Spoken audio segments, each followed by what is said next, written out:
But you're a Californian living in Russia who thinks California should be an independent country. What's your story? How did you get to where you are, and like what brought you down the path of becoming a secessionist and working politically towards secession? Well, I think really what it came down to was I say that I immigrated to California because I was actually born in New York, and I moved to California when I was younger. And when I moved to California when I was younger, I realized that the government of California is much more effective and efficient at doing things and serving the people of California than the federal government is for the United States. And so I started to really see this stark difference between how good the federal government works for the United States and how dysfunctional it is, I guess, and how functional, comparatively speaking, the government in Sacramento is. Now, that's not to say that I'm a cheerleader of Sacramento. Well, of course, nobody could really be a cheerleader of Sacramento, I don't think.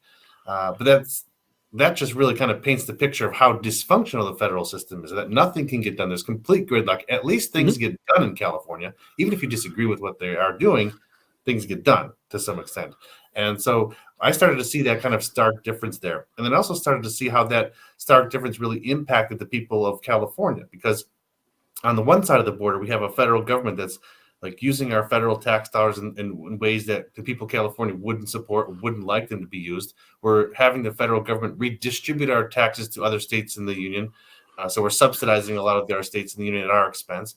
And then the other side of the border in California, we have a government that's trying to do things to expand access to healthcare, expand rights for the minority groups and disenfranchised voters and for undocumented immigrants and so on and so forth. So I really saw that stark difference. And I was like, well, California, I just kind of moved here, but this place seems to be, better at governing California than the United States is.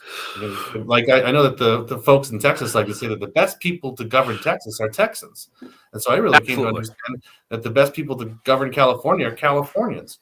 And then you start to look into it a little bit and you start to see things like, well, wait a minute. Everything I just said, it compounds together with the idea that California is the 5th largest economy in the world. We have 40 million people. We have resources, natural resources, minerals, and other natural resources. We have seaports. We have foreign investment. So all of those things all make it possible actually to become an independent country. So those are the two elements that really go together. The fact that the government works better than the federal side of the border, and then the fact that California actually has the capacity to be an independent country.